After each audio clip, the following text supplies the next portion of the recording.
Right-hand side, dominating game number 1 from Axiom, it is Impact.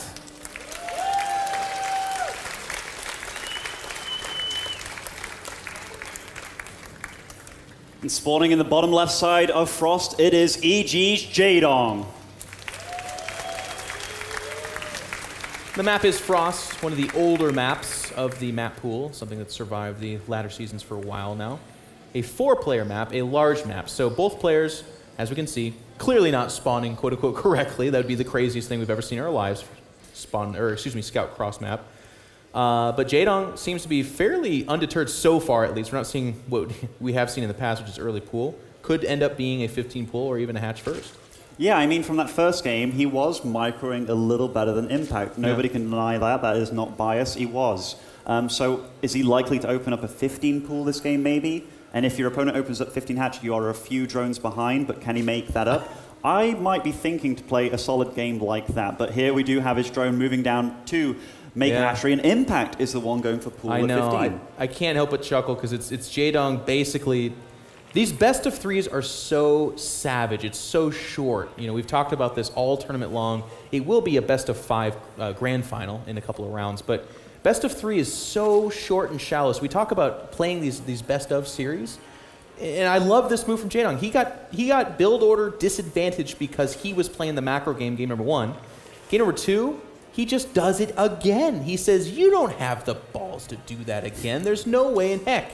And in this case, he's correct. It's actually going to be Impact that goes with a much, much safer build, 15 spawning pool. And ZvZ is so savage within regards to build order wins early on. You have your 15 hatch, you have your 15 pool, and then you have your 9 pools. They all have, or they all go in a mini circle of death in which one beats which. And Jaedong, his life is on the line. Would you go, personally I'd go for the safest play, but that does not make me a champion, whereas Jaedong is. So this play is going to work out for him. Very interesting. It's actually 6 lings out for Impact. More standard is 2 to 4, and they're really kind of scouty lings, but not scouting his opponent first, and then sending out his overlord to top left as the secondary overlord. Doesn't see another overlord there as well. So he knows, for the most part, Jaedong is bottom left. But these 6 lings is a little bit of investment. I don't want to make it sound like he's like, he's obviously not all inning or something crazy like that, but he is playing super safe. Yeah, what are you going to achieve with those 6 lings? Yeah, I don't know. That's what you're asking. What do you catch, You don't really catch anything. You're going to run into a pretty similar link count, but with queens too. At most, he just forces these drones to dance around, I guess, but maybe he'll prove us wrong right here. He's going to try. He's going to go ahead. And again, Jaedong just kind of fading back here because he is the guy with only 4 lings versus the 6. The 6 make their way in here, but they're getting deflected by the drones, and just more time for the queen to come out. The queen does pop out, and we have our answer. In fact, these Zerglings are in danger of being trapped, and that would be not super bad, but not good. Not good indeed. Drone counts are very similar, 20 to 21. The big difference here is Jaedong has speed halfway done, meaning he'll have map control after this. Yes, the drone took a bit of a hit from the queen there. It was a little unfortunate. But these lings do die, so Jaedong immediately, build order-wise and strategically, takes a little bit of an edge here. He has map control, and what's good for Impact to turn this frown upside down is that he did scout out that fast gas, and he was going gasless anyway, so he doesn't lose much as well. He was always going to drone behind this. He's not going to try for any kind of slow ling thing.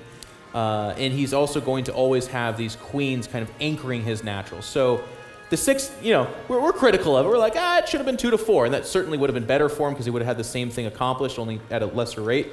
But here we are. He should be just fine. Safe, and his build is going as per usual. Queen wall is always pleasant. 2 evos blocking off 2. Is he going to put both those to use later on? We'll see. Maybe he's going roaches. We don't really know yet. This could be anything still. Sure. An early lair for Jaedong here. It seems that his playstyle, he likes to go for 2 base economy, going up to lair rather than going for 3 base. So, yeah, I really don't know where this is going to go from here. It just, 4 gases, it looks like 2 base muted. It should be, especially on these larger maps where there's a really good chance you'll clear up a lot of those spotting overlords. Ooh, the lings do get in here, so they will get a full scout on. And you may think this isn't the biggest deal, but getting to count gases, there are no gases in the main, there's no lair being done. Putting back down to the natural, it doesn't really make it, but this is a really good scout for Jaedong. And he actually might even confirm this newly formed lair. That's good. Runs back in, lair, an extractor going down, not the 4th one though, so he knows he's going to be ahead in gas. Is he going to go down to the natural? No, not yet. No, he sees a lot of queens, though. But to kind of go back to what I was saying, that the mutas give such strength on this map, in particular because it's large, you get a lot of overlords, but also the mobility of the mutalists really get to take advantage of that when you have more space to really see that. In fact, these lings get down to the natural and they see the Roachborn as well. So Jaedong has all information. He knows everything. Picked off a little drone there, too. One thing that's confusing me a little bit here is Okay. the ling speed by impact at this late stage in the game. Given that he's going for roaches quite obviously and quite a few queens, I'm wondering what he plans on doing with those lings. Yeah, you know, I'd rather probably see like a carapace upgrade, or if you're going to skip that altogether, then perhaps save for a big explosion of roaches, or even getting roach speed the second this finishes. I have to agree with you. That's a little bit interesting. Well, we have our answer. That's actually 20 Zerglings being made right this second. And this is actually kind of a classic, I don't want to call it a timing, but a response, if you will. The third base is a tug-of-war game for both Zerg players. You want to have enough lings to defend your own, but also cancel your opponents, but while you're teching behind that as well. This was a little unfortunate for Impact. He did not have this creep spread from this Overlord spreading, so that Spine Crawler was not done in time. All these slow lings are not going to be there in time to save that hatchery, and it is cancelled. So Jaedong takes, again, another lead. And that's really nice. The creep does actually get that Spine Crawler down now, and there's 2 queens there, but as you said, it gets restarted. We had actually a scout inside the main base of Jaedong, and it did not see the Spire. Of course, when he sees this many lings and no roaches whatsoever, he can probably infer that it is a Mutalisk build. We have a lot of Zerglings coming over here, by the way, from Impact. A lot of Zerglings by both of them, actually. 32 and 48 respectively, and Mutas are going to be joining the fray too, but Impact certainly outnumbering Jaedong's amount of Zerglings here. If he takes out the third, they're on even keel somewhat. No, Jaedong's just trying to buy time. This third should die. Impact's going to get a full surround. Oh, is he going to get it though? Transfuse goes down as well, so those Zerglings do have to run away. Nice save. I spoke too soon. The Transfuse gets just enough health there, and also if Impact would have tried to kill it, it's not guaranteed, and he would have certainly lost all the Zerglings. Now with the Mulus, the map control is certainly in favor of Jaedong. Lots of queens over here, however, so I'm not sure this third base is in danger of dying, but it's that's the only silver lining in that cloud. Well, yeah, Impact's got an inferior economy, which he's further getting behind, given that he's having to make spore crawlers here. Each spore crawler is a drone that turns into it. So again, Jaedong's economy, 62 harvesters to 47 with a tech advantage too. And a really fast fourth. I like that. Wow. I really do. He's saying, okay, I'm controlling the skies. You lost a lot of lings trying to kill my third. Map control is firmly in the grasp of Jaedong. And one of the best ways to capitalize on that is, of course, tech switching, because you don't just stick on mutas, but also adding a super fast fourth. Yeah, and Impact will make nothing that can attack air and move out across the map for a while. So these mutas, free reign, as you said. Look at the map vision for Jaedong too. Control of 2 Zelnagas, overlords all over the map. He's killing all of Impact's overlords. Impact is not only playing behind, he's playing blind too. Yep, and even a 5th hatchery being added for Jaedong, so that's one of the ways you can also end up spinning it. A lot of lings dying on the right side of the map as Jaedong does hunt them down. Really, really being good about fishing around this map. This is something we saw from Life earlier. I don't know that we'll see this come out from from Impact, but we've seen like a Nidus Worm Queen Infestor attack. There was enough queens out there that this could be something on the scope for Jaedong. And one of the ways Life kind of delayed that and defended that in a previous ZvZ was just making sure there's no map vision for that Nidus Worm. I always love it when Zerg players get Burrow in ZvZ. In fact, any matchup, but particularly ZvZ. And I mean, it's not going to work out the best for like running roaches absolutely everywhere, given there's so many spore crawlers knocking about. But even after those big engagements with the roaches against roaches, which this will inevitably be, you then heal up.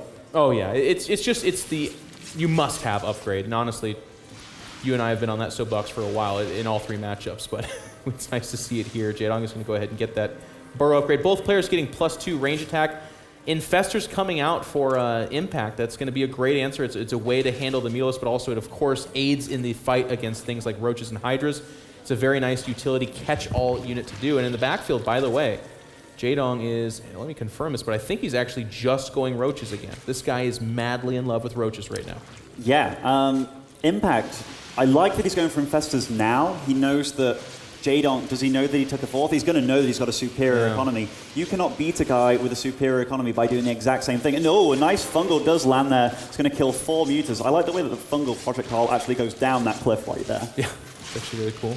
Big shout out to Blizzard. You guys made an awesome game. But Jaedong is using these Mutalists to earn him an advantage, and the advantage is real. A 45 supply advantage here. Unit count shows 47 roaches to 31. Now, Impact does have 6 infestors, and he has a grip of queens at 8.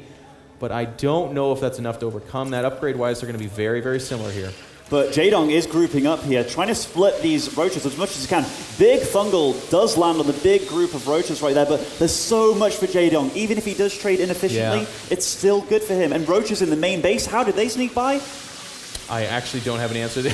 Those Zerglings are in there just tearing apart the economy in the backfield. Impact's got bigger fish to fry.